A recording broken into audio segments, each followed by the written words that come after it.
All right, let us now see our first example that links the concept of charge and current. In this example, we're going to be given a quantity of charge, Q of t, which is a function of time.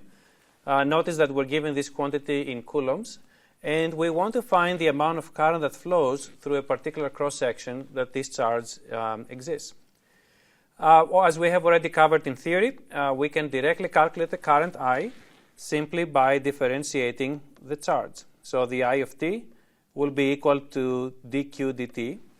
And this is an operation that you can do quite easily by following, for example, the chain rule. So I won't really do the chain rule here, but you could basically calculate this as saying t squared plus t plus 2 derivative times 1 over t squared plus 2 plus again t squared plus t plus 2 times the derivative of 1 over t squared plus 2.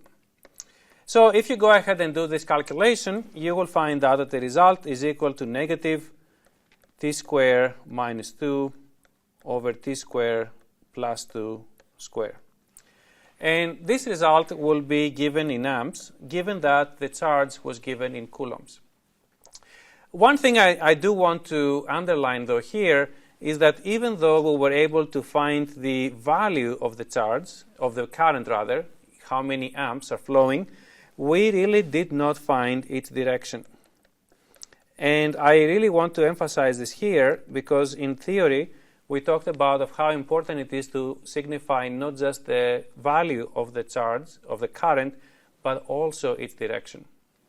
So this is the end of the first example, and I invite you to go ahead and validate the example, the numbers as I have shown them here.